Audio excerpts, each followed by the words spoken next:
Olá pessoal, olá povo da Techuvá, Shalom, Shalom Haverim, Shalom Lepulan, Shalom a todos, Shalom meu irmão, Shalom a todo o povo da Techuvá. Estamos aqui para continuação do estudo, últimos dias, ou o último dos últimos dias, que são os dias, assim acreditamos, que são os dias que estamos vivenciando. Não há dúvidas, assim acreditamos, que esses dias são os dias atuais, que estamos vivendo os últimos dos últimos dias. Os últimos dias começaram com o ministério de Yeshua, há 2000 anos atrás. Assim que ele esteve na terra, que a mensagem foi deixada, começou-se aí os últimos dias. E agora nós estamos vivendo os últimos dos últimos dias. No vídeo passado, na parte 2, ficamos ali no texto de Revelação, Apocalipse 21, Revelação 21. Se você está assistindo esse vídeo agora, eu aconselho que você assista primeiro a parte 1, depois a parte 2 e a parte 3. Estudo é uma coisa cansativa, mas a verdade ela tem um preço, que não é dinheiro. Não se compra a verdade com dinheiro. Se compra a verdade ou se adquire a verdade com esforço, com procura, com determinação, com amor. E a verdade, como eu sempre digo, a verdade ela não dá lucro. Se eu estou aqui fazendo esse trabalho, eu não tenho mérito nenhum por conta disso. Mas sim é minha obrigação. Foi assim que Yeshua disse: o ensinamento que você receber, você reparta com as pessoas. O pão que repartirem com você, você também reparta com as outras pessoas. E pão, todo mundo sabe que pão é ensinamento. É a mesma raiz. As duas palavras têm a mesma raiz. Palavra e pão têm a mesma raiz, como também deserto. Também tem o mesmo significado. Então, nós estamos no texto de Revelação. Você que está aí assistindo é porque está buscando, como eu também estou buscando, como eu já busquei muito também. Existem muitas teorias, existem muitas vozes, a gente tem que captar e pedir sabedoria, pedir ajuar do Eterno, ajuar do Altíssimo, a sabedoria do Altíssimo, para que não nos desviemos da verdade, do caminho correto. Alguns ensinamentos vêm para o bem, outros vêm para o mal. Conhecimento não é verdade. A verdade é o conhecimento é outro. Você pode ter conhecimento em vários assuntos. E conhecimento não é sabedoria. Uma pessoa, só porque ela tem conhecimento, não quer dizer que ela é sábia. Não. Sabedoria é uma coisa totalmente diferente. Você pode adquirir conhecimento e usar o seu conhecimento para o seu próprio mal. Revelação 21. Vamos continuar de onde paramos. Eu li esse texto no vídeo passado, estamos na parte 3 agora. Com certeza espero terminar esse estudo nesse vídeo. Vamos ao estudo. E vamos ao texto. Versículo 5 do capítulo 21 de Apocalipse. E o que estava sentado sobre o trono disse: Eis que faço nova todas as coisas. E disse-me: Escreve, porque estas palavras são verdadeiras e fiéis. E disse-me mais: Está cumprido, eu sou o Aleph e o Tav. Nas Bíblias atuais, Nós temos o alfa e o ômega, só que alfa e ômega são a primeira e a última letra do alfabeto grego e não do alfabeto hebraico.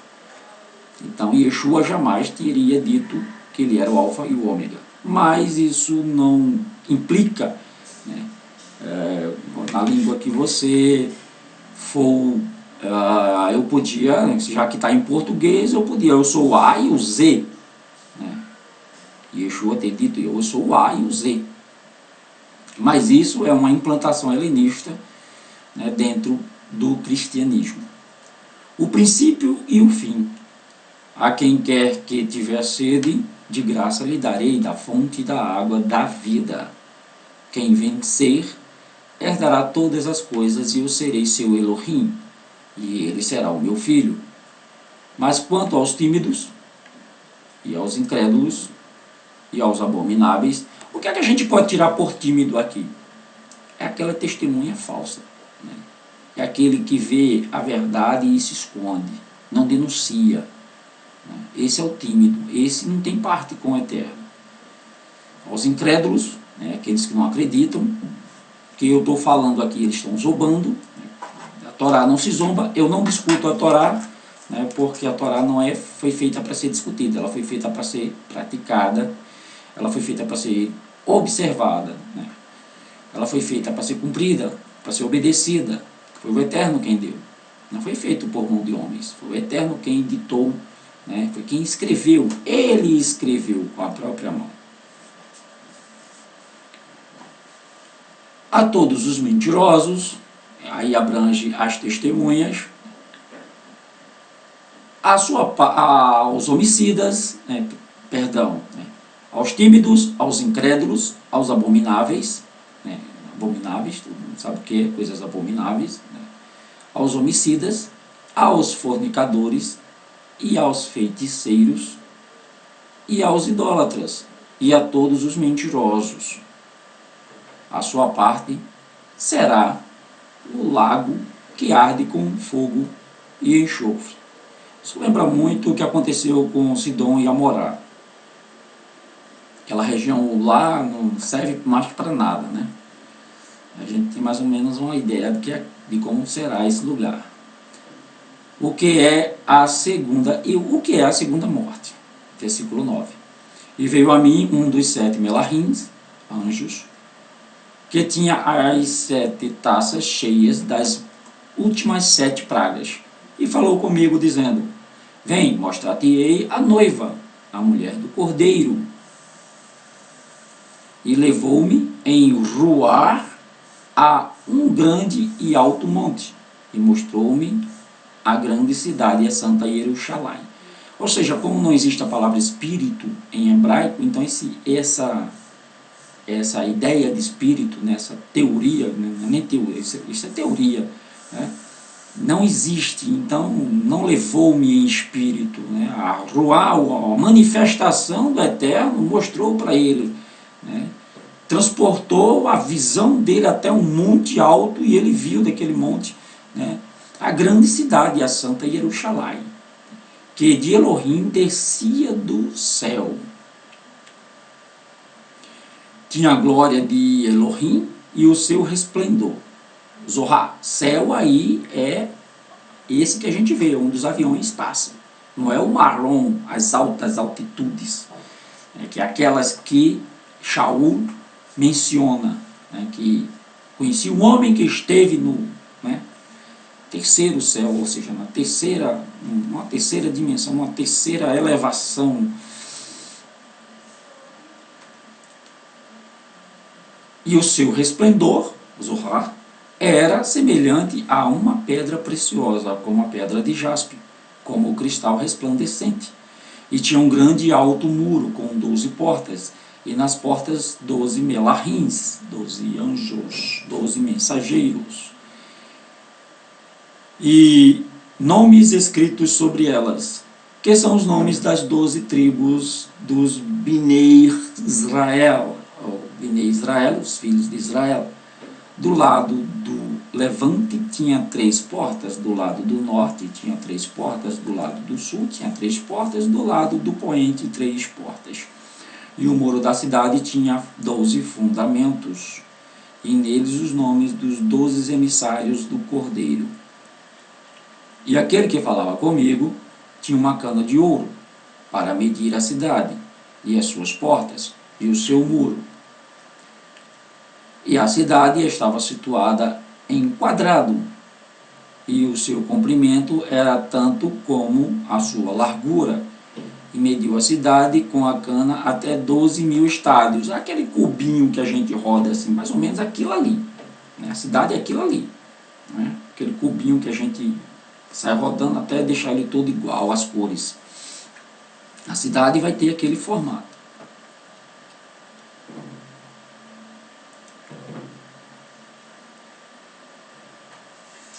E mediu a cidade com a cana até 12.000 estádios, e o seu comprimento, largura e altura eram iguais.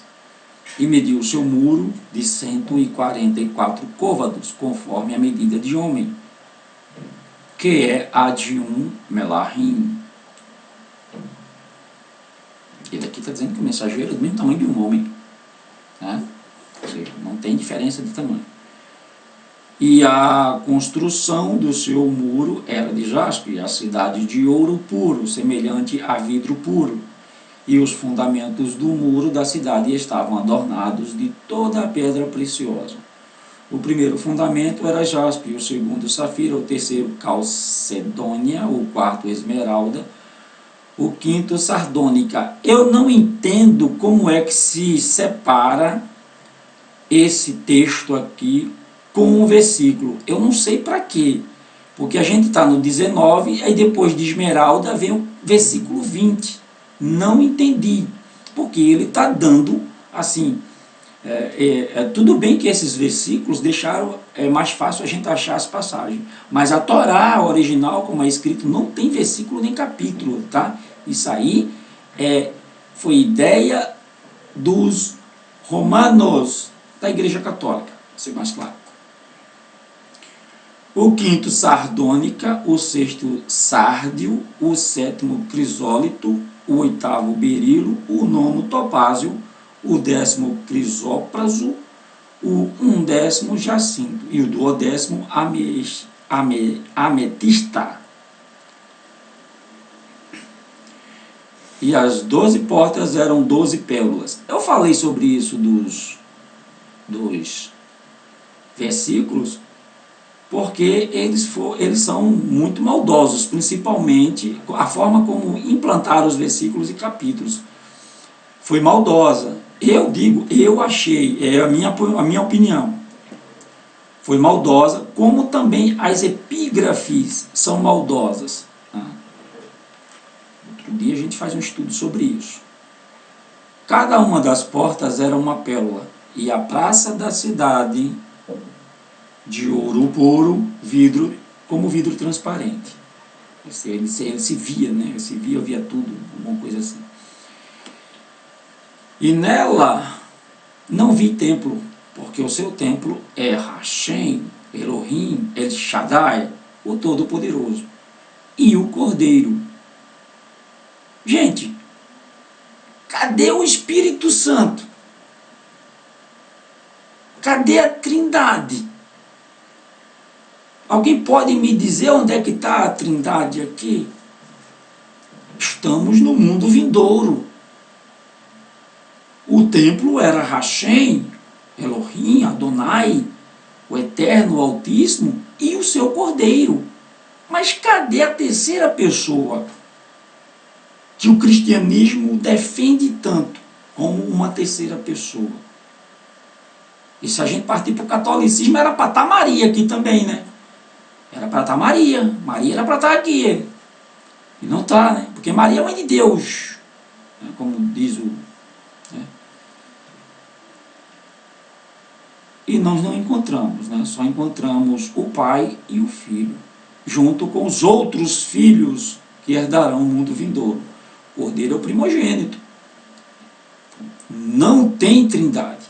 Esqueça essa ideia de trindade. Ela não existe. Ela só existe dentro do cristianismo.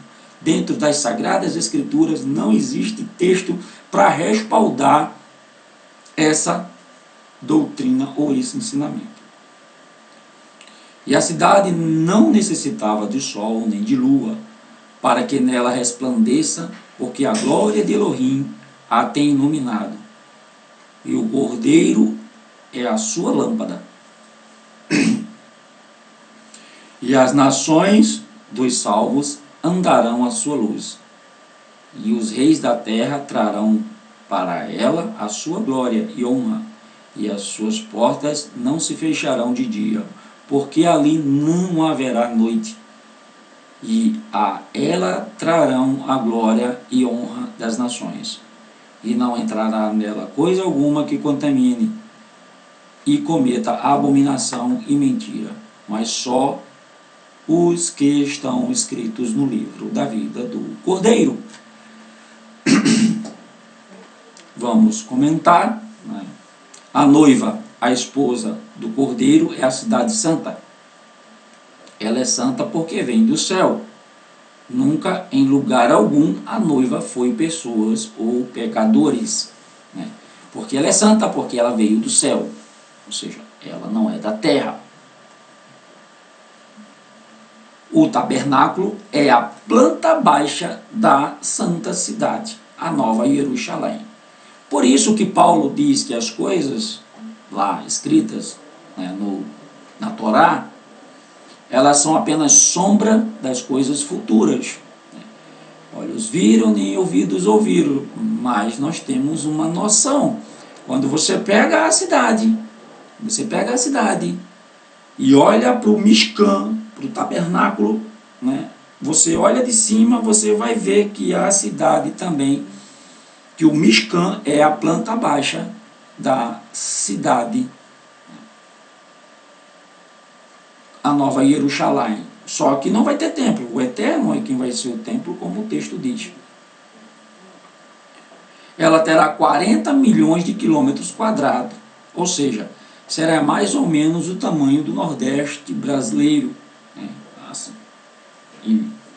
aquele, em cima do Nordeste brasileiro, aquele quadrado subindo. Ela será realmente muito grande, né? Muito grande. Quando você imagina o Mishkan, né, você vê, né, que as 12 tribos estão ao redor do Mishkan. 3, 3, 3 e 3. São as 12 portas. Cada lado do Mishkan tinha 3 tribos. Cada lado da cidade da Nova Jerusalém tem 3 portas, que significa as 12 tribos de Israel. Você pertencerá a uma dessas tribos. Nesse dia, você vai saber por qual portão você vai entrar.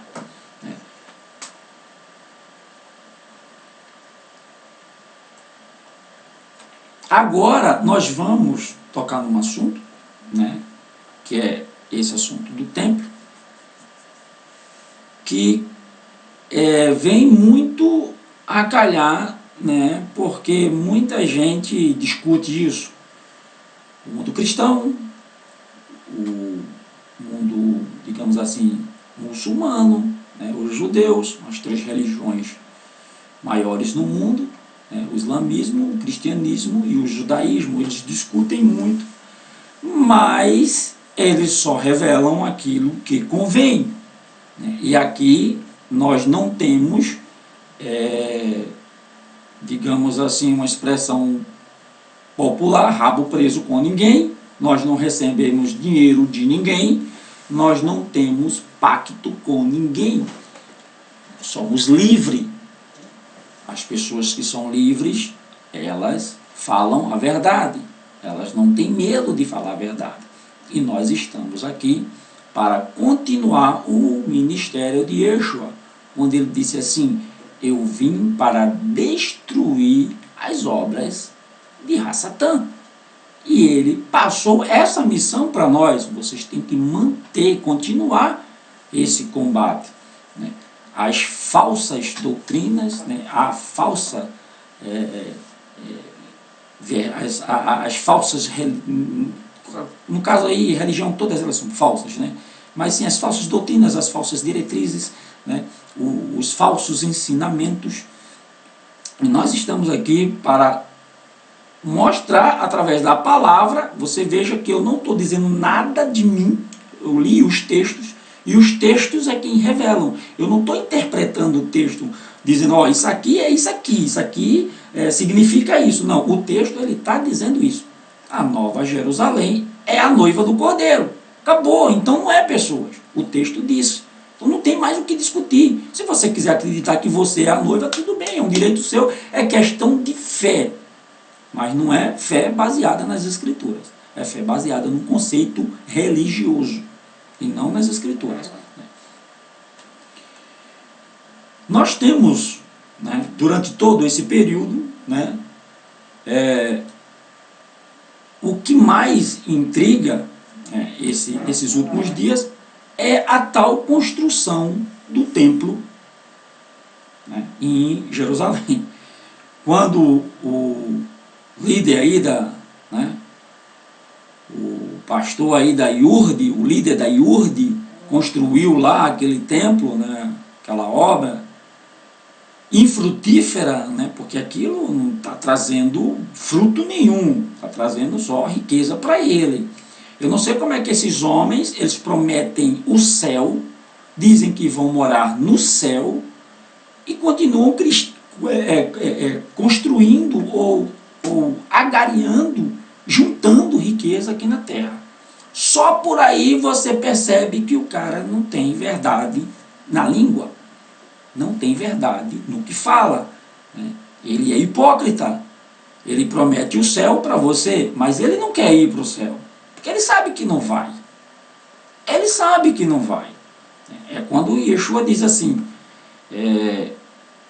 um cego guiando outro cego. Ele é cego, alguns até são cegos, acham que, até acreditam, fizeram uma própria lavagem cerebral neles, eles até acreditam, né?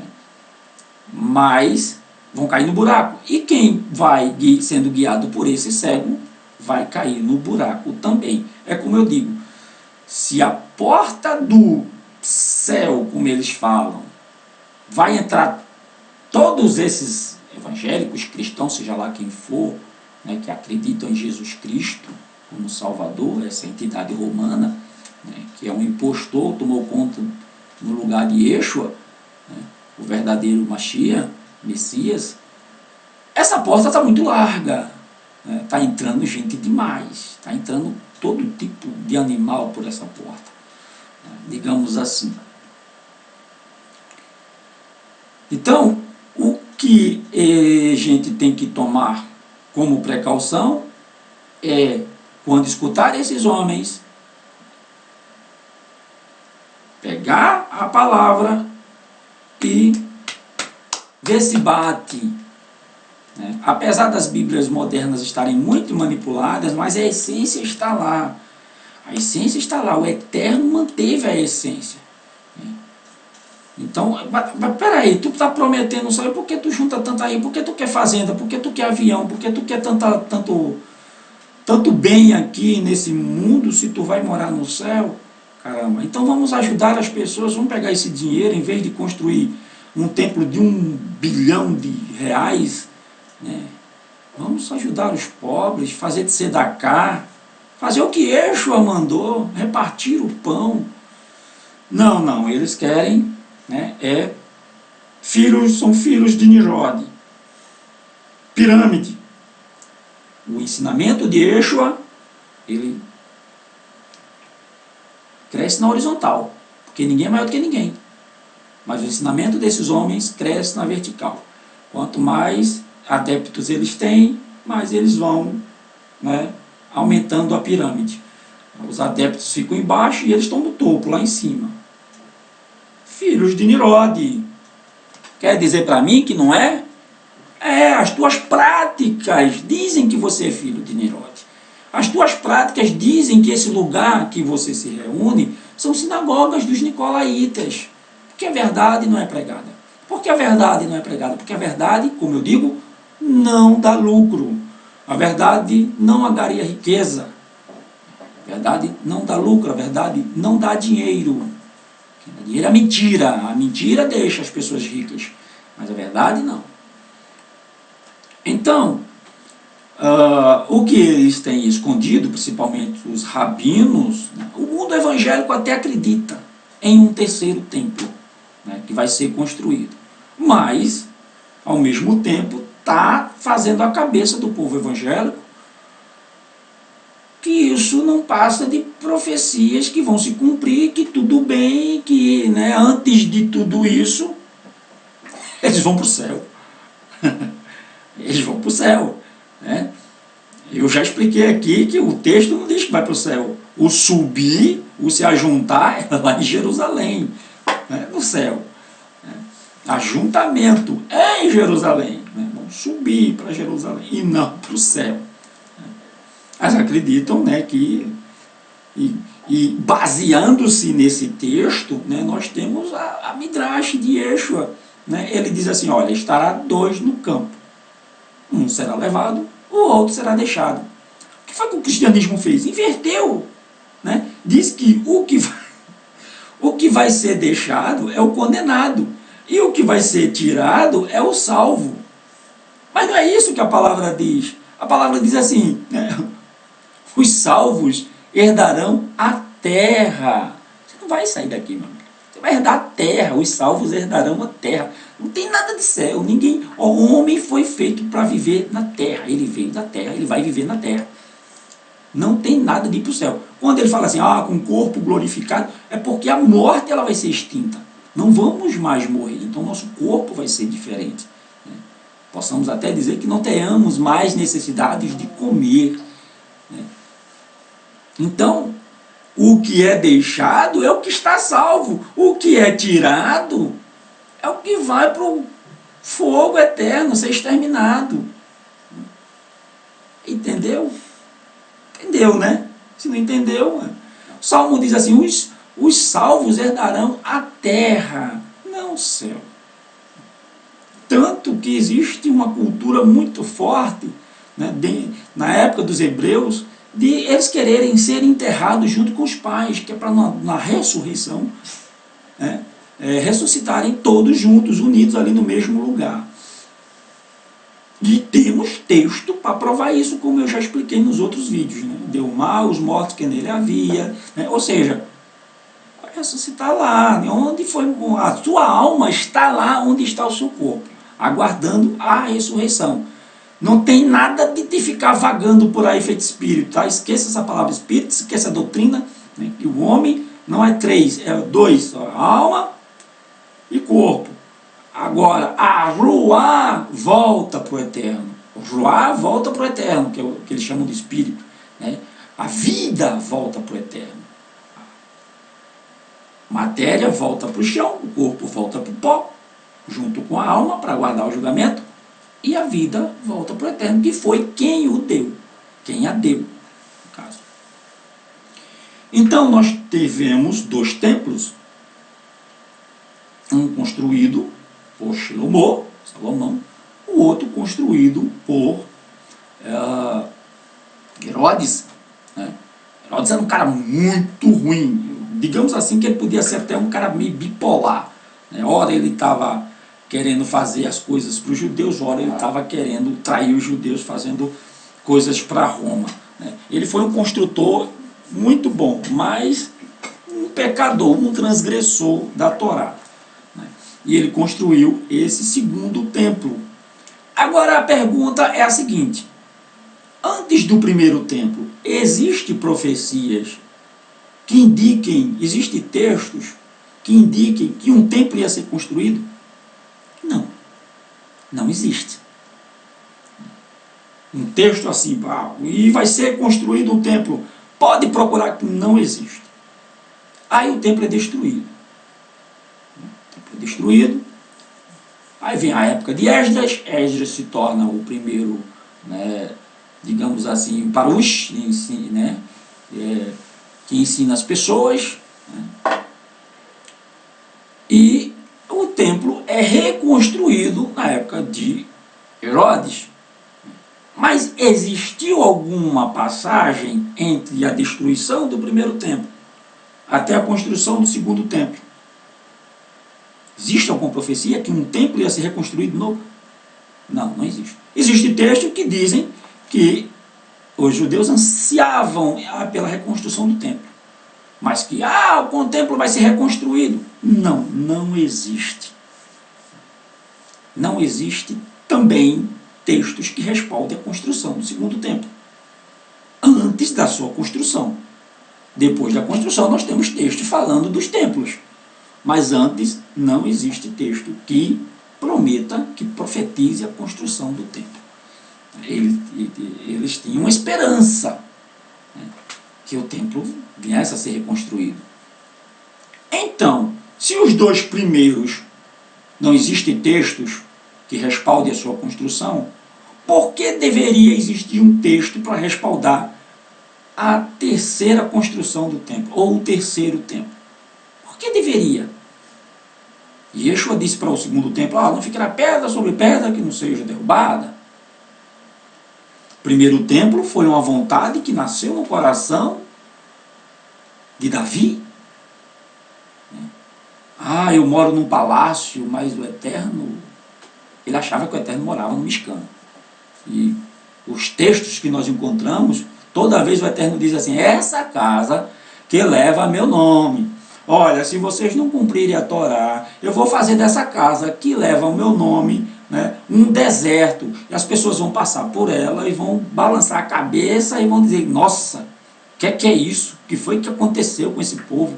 Para a casa que leva o nome de Hashem, né, ficar desolada dessa forma. E foi o que aconteceu. O povo não obedeceu e o Eterno cumpriu a sua palavra. O Eterno já sabia que eles não iam cumprir. Por isso falou. Ele não volta atrás na sua palavra. Não volta. Há religiões aí que tentam enquadrar o seu Deus, né, da forma que eles querem. O Deus deles volta atrás a hora que eles querem, né, na palavra. Mas o Eterno Criador dos céus e da terra, o Altíssimo, o Elohim, Adonai, não. Esse não volta. Então, Yeshua não dá nenhuma pista também que um templo será reconstruído, mas ele fala dos últimos dias. Ele fala, das grávidas, tudo bem, isso já aconteceu naquela época, né, quando houve a destruição do templo, onde os soldados deixaram o muro ocidental, né, para se protegerem do sol, enquanto destruíam o templo, né, à tardezinha, quando o sol dava, que eles chamam de... Aquilo ali é um muro ocidental do templo, né, é a base, né, e eles chamam o muro das lamentações, né, aquilo ali é a base do templo. Eles deixaram aquela base para se proteger do sol durante a tarde, o sol escaldante, né, lá de Israel no verão. E então nós não temos um texto que fale do terceiro templo, mas nós temos rumores que esse terceiro templo possa ser construído. Como eu falei aí, o falso profeta, né, o cão guloso, construiu um templo em vez de ajudar as pessoas, né, ou seja, um ego, né, próprio dele para ser melhor. E aí fica aquela disputa, né, das duas maiores religiões ou organizações, né, com fins lucrativos, disputando quem é que faz o templo maior. Eu tenho um templo maior, eu tenho um mais moderno, eu tenho um maior, o meu parece com o templo de Salomão, e vamos gastar dinheiro com o templo.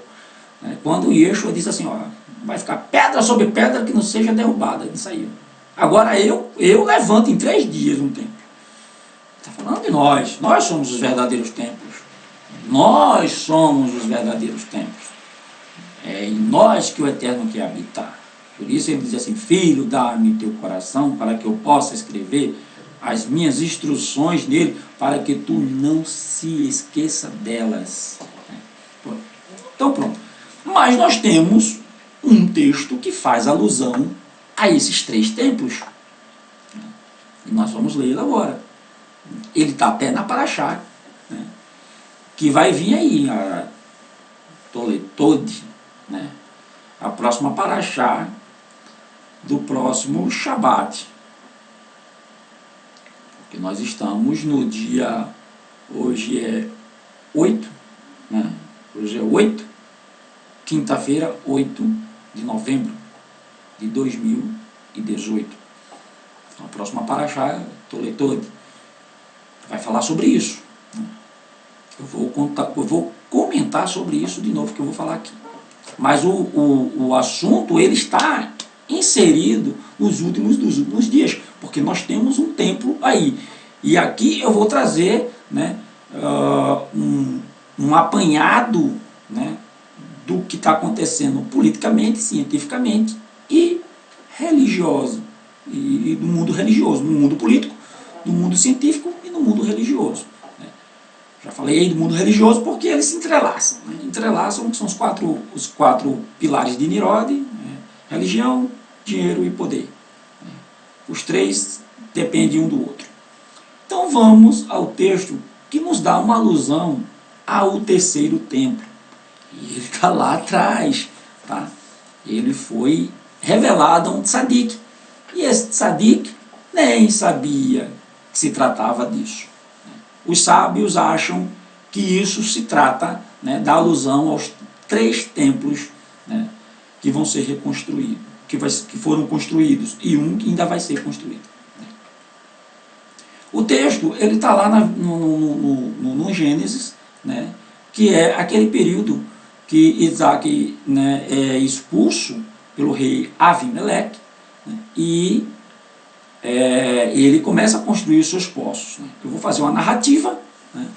E aí a gente vai entender, né, por que faz alusão a esses 3 templos. Quando os servos do rei Avimeleque viram como Yitzhak ficara rico, sentiram inveja. Maldosamente entupiram todos os poços que pertenciam a Yitzhak. Estes poços havia sido cavado pelo pai de Yitzhak, Avraham. Yitzhak ordenou aos servos: limpem meus poços de toda a terra e sujeira com que os servos de Avimeleque os encheram. O rei Avimeleque se deu conta que a inveja de seus servos poderia lhe trazer problemas. Vá embora, ordenou ele a Yitzhak. Você ficou muito mais rico que nós. Yitzhak obedeceu. Saindo da vizinhança da corte do rei, apesar de permanecer na terra dos Pelistim, dos filisteus, assim que havia se estabelecido, ordenou aos servos: cavem a terra, talvez achemos novos poços de água. Os servos cavaram e encontraram um manancial. Sabendo disso, os servos de Avimeleque afirmaram: na realidade este poço pertence a nós, porque Yitzhak achou em nossa terra. Então expulsaram os servos de Yitzhak para longe do poço e o tomaram para si. Mas algo estranho aconteceu. Quando os servos do rei Avimeleque tentavam extrair água do poço, não saía água. O poço havia secado. Então os servos de Avimeleque devolveram o poço aos de Yitzhak. Assim que Yitzhak recuperou a posse, este novamente se encheu de água. Yitzhak chamou este poço de Esek, que significa luta, referindo-se ao fato de os servos de Avimeleque terem lutado por este poço. Yitzhak ordenou aos servos: cavem novamente. Desta vez acharam um segundo poço e novamente os servos de Avimeleque o tiraram dos servos de Yitzhak. Mais uma vez Hashem os puniu, e quando tentaram tirar a água do poço, este permaneceu seco. Quando os servos de Avimeleque viram isto, devolveram o controle do poço aos servos de Yitzhak. Yitzhak chamou este poço de Sitna, Sitna quer dizer distúrbio, porque os servos de Avimeleque o haviam perturbado, tirando-lhe a posse do poço. Isaac então ordenou aos servos que voltassem a cavar, e este encontraram um terceiro poço. Desta vez os servos de Avimeleque não tentaram tirar-lhe o poço. Havia aprendido a lição. Isaac chamou este poço de Rehovot, que significa espaço amplo, ou alívio, pois desta vez os servos de Avimeleque pararam de discutir com ele. Finalmente encontrou paz e alívio das contendas. O que simboliza os 3 poços? Você já pode estar imaginando, né? A perfuração dos poços possui profundo significado simbólico. A Torá é comparada à água. Quando Isaac cavou esse poço, implorou a Hashem que, da mesma forma como labutou para abrir essa fonte de água, assim deverá Hashem abrir os poços e fontes da sabedoria da Torá para os seus descendentes.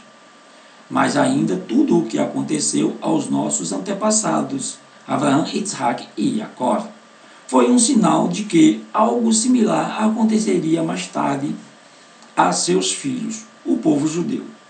Cada poço que Isaac cavava simbolizava um Beit HaMikdash, um templo.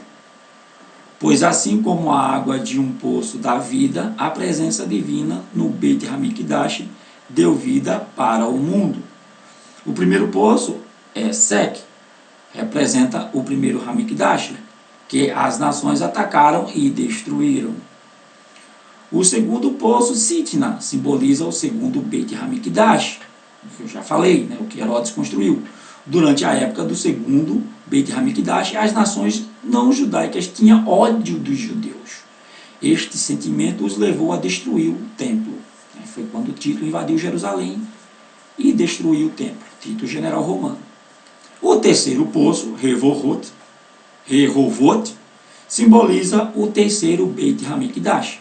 Quando Hashem nos enviar o Mashiach, haverá paz no mundo, e então ele construirá o terceiro templo.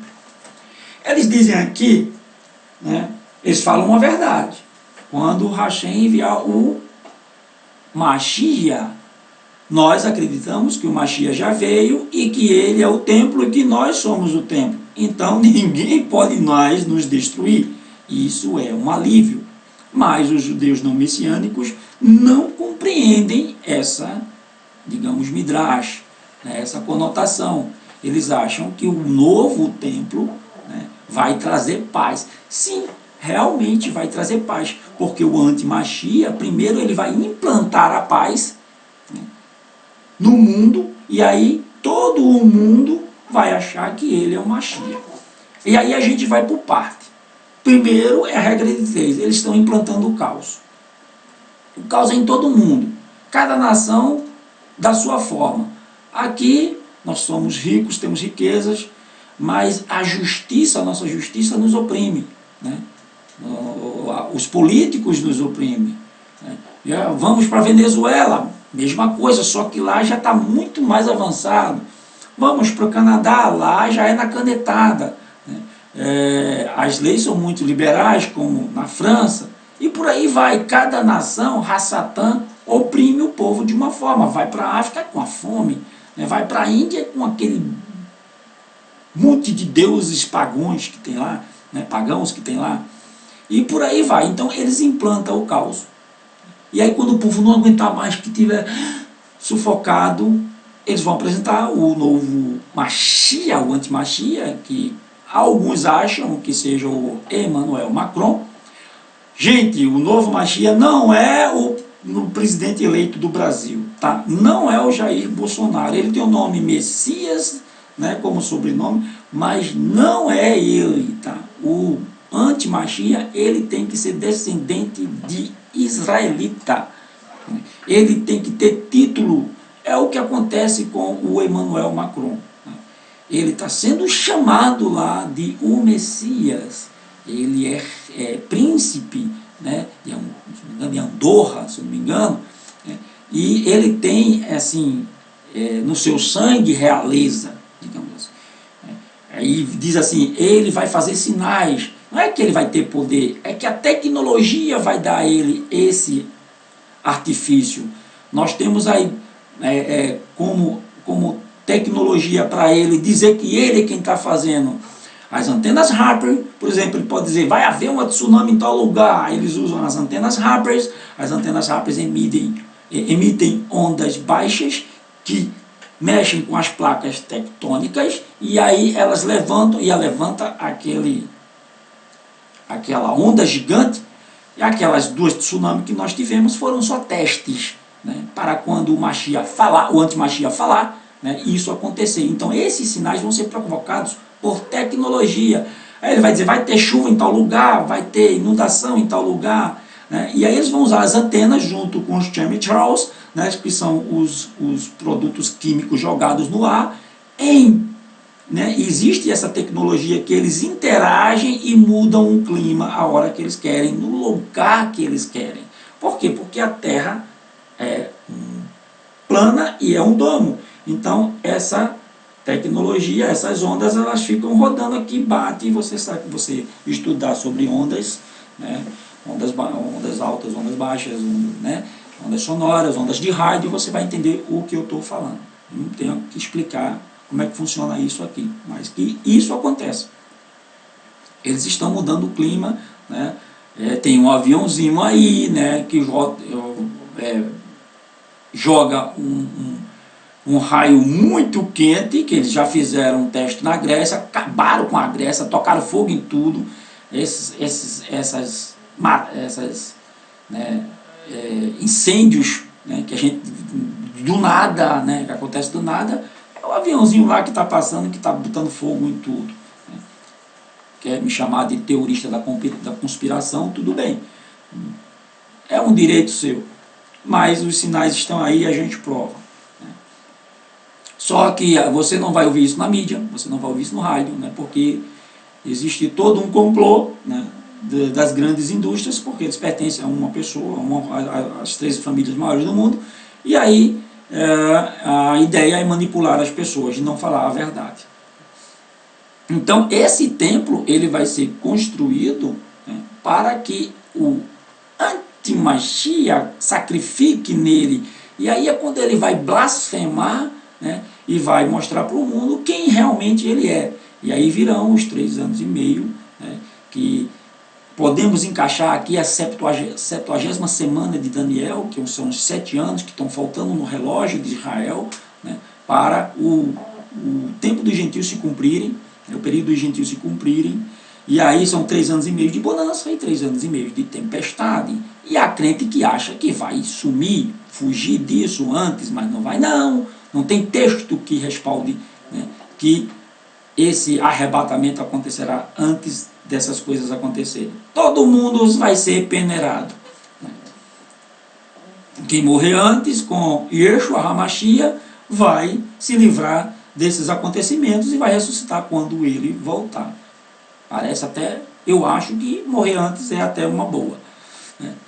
Só que o terceiro templo, né, o terceiro é mal interpretado, é mal compreendido pelos judeus não messiânicos, né? Ele se trata do Beit Hamikdash, né, do anti-Mashiach que construirá, e ele é o próprio que vai blasfemar, né, toda a terra, né, de Jerusalém, mesmo porque Yitzhak ainda estava vivo quando os seus afazeres e preocupações. O que é que eu quero dizer aqui? Que mesmo depois que Yitzhak achou o terceiro poço, que eles dizem que é o terceiro Hamikdash, o terceiro templo, as preocupações de Isaac não acabaram, ele continuou vivo, e ele tinha muitas preocupações. Aí é que a vida ficou, né, difícil para Isaac, mesmo com os 2 filhos lá brigando, né,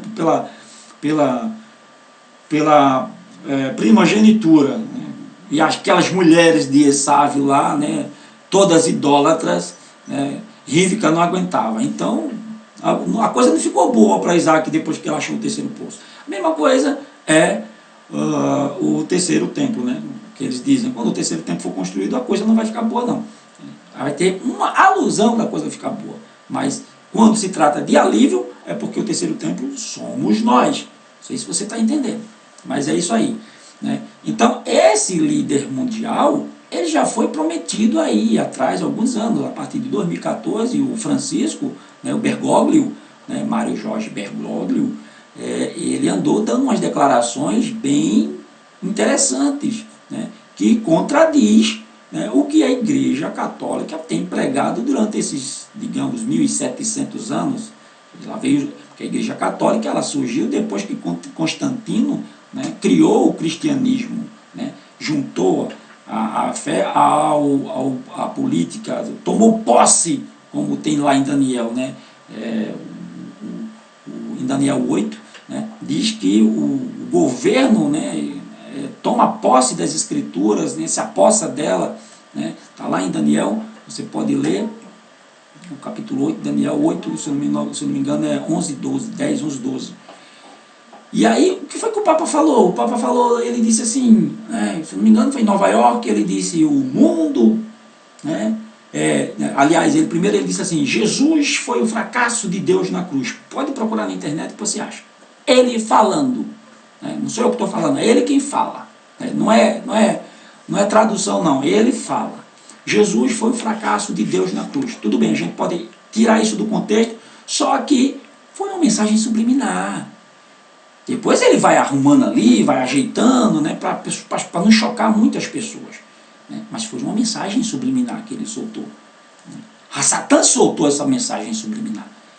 Depois, mais tarde, se eu não me engano, na Guatemala ou no México, né, ele chega e diz assim, né, precisamos de um novo líder mundial. Ou seja, ele está preparando o caminho, ele está fazendo o papel do Yohanan Ramatvili, né, ele está fazendo o papel de João Batista, assim como eles chamam, né, preparando o caminho do anti-Machia. Então o anti-Machia nem é o Papa, nem é Trump, pode ser o Emmanuel Macron, o cara já traz o nome Emmanuel, né, que é aquele texto lá, e ele será chamado Emmanuel. Né, está se tratando do anti-Machia, porque Yeshua nunca foi chamado de Emmanuel, né, tanto que Emmanuel é barro, né, feito do barro, né, Elohim, que pode ser Elohim, pode ser outra divindade, né, Elohim habitando o barro, né, ou seja, alguém habitando, né, um ser que habita dentro de outro ser. Por aí, mais ou menos por aí. Há quem diga que o texto se refere ao anti-Machia, né, há quem diga que o texto se refere, né, a Yeshua, né, e aí fica esse disse, não me disse, e cada um, né, mas a verdade é que Yeshua, ele nunca foi chamado de Emmanuel, ele era chamado de Yeshua HaMashiach, ou Nazareno, ou Nazarim, né. Os seus discípulos, eles eram os seus talmidins, né, eles eram conhecidos pelos talmidim Nazarim, né, os discípulos do Nazareno. E então é isso aí, gente, né. O Papa ele dá mais outra declaração e ele diz que a Bíblia está ultrapassada, que precisamos reformular a Bíblia, porque a Bíblia, a Igreja Católica em si, ela se tornou proprietária das Sagradas Escrituras. Você que não sabe, fique sabendo agora que toda a Bíblia que você compra, seja lá qual editora tenha produzido ela, né, tenha encadernado ela, tenha diagramado ela, se for evangélica, espírita, seja lá quem for, testemunho de Jeová, 30% de cada Bíblia que é vendida no mundo vai para a Igreja Católica, porque ela é detentora dos direitos autorais. Ela se acha dona das Sagradas Escrituras. Tomou posse, está lá em Daniel. Então, 30% de cada Bíblia, se você for evangélico, quando você comprar uma Bíblia, 30% dessa Bíblia vai para a Igreja Católica. Você está, né, ajudando o catolicismo com as suas Bíblias adulteradas.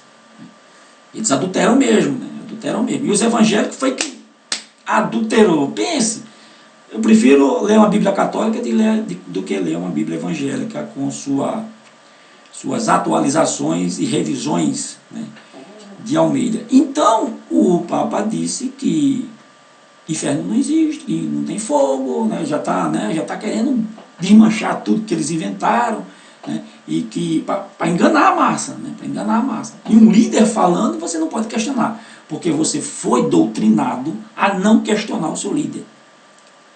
Coisa que não existe nas Sagradas Escrituras. Você tem que questionar, a palavra diz, tem que julgar, né? Quando Paulo foi pregar em Bereia, a turma falou, peraí, vem cá, vamos ver aqui os bereanos, vamos olhar aqui se está certo o que é que tu está falando. Né? Tem que questionar, meu irmão, tem que questionar. O cara falou, você tem, peraí, vamos olhar aqui, vamos pro texto, né? Vamos procurar outro texto para ver se está relacionado. Então, o Papa, ele disse que Gênesis é uma piada, é conto da carochinha, que Adão e Eva nunca existiu, e por aí vai, né? Tem falas dele sobre isso. Então, esse terceiro templo, né, está bem próximo de ser reconstruído. Já dizem que o nosso futuro presidente, né, o Jair Bolsonaro, ele vai ajudar nessa construção desse templo. Os Estados Unidos está aí para ajudar também. Vai ser uma obra muito grande, porque eles vão querer fazer um templo muito suntuoso, muito bonito, né? Porque eles vão empurrar, né, os textos, né, por aí a glória do segundo templo é maior do que a da primeira, né, e por aí vai, mas nós sabemos que quando, né, em Hebreus fala sobre isso, está falando de nós, porque nós somos feitos pelas mãos do Eterno, não por mão de homens, mas o templo de pedra é feito pelas mãos de homens. Por isso que ele diz que a glória do segundo templo é maior do que o da primeira, né, porque nós somos o segundo. Isso quando se trata da aliança, porque a aliança foi escrita em pedras e agora vai ser escrita nos nossos corações.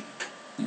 Aí ele faz esse trocadilho de palavra, se é que você está me entendendo. Bom, gente, a gente terminou, fica por aqui, né, esse estudo, espero ter ajudado, né, se eu não ajudei, me perdoe, né, eu sou um ser limitado, né, isso é o que eu acredito, é o que eu entendo que seja a verdade. Se você quiser buscar outros conhecimentos e acreditar em outras vozes, é um direito seu. Aqui está a nossa opinião, essa é a nossa opinião, nós não estamos aqui para discutir, e sim apenas para repassar e compartilhar, porque a Torá e a palavra do Eterno, ela não se discute, ela se obedece. Como Yeshua disse, não discutam no caminho, entendeu? Não discutam no caminho, até chegar lá, vamos cumprir, não tem nada que discutir. Ah, mas isso e aquilo lá, tá bom, né? Você quer seguir esse lado? Siga, né? Eu vou seguir a Torá. Eu vou seguir os ensinamentos de Yeshua. Shalom a todos, Shalom Haverim, Shalom Lekulam, né? Shalom a todos, Amém. Elohim Melech Neeman. Elohim é rei e fiel para todo sempre. Amém.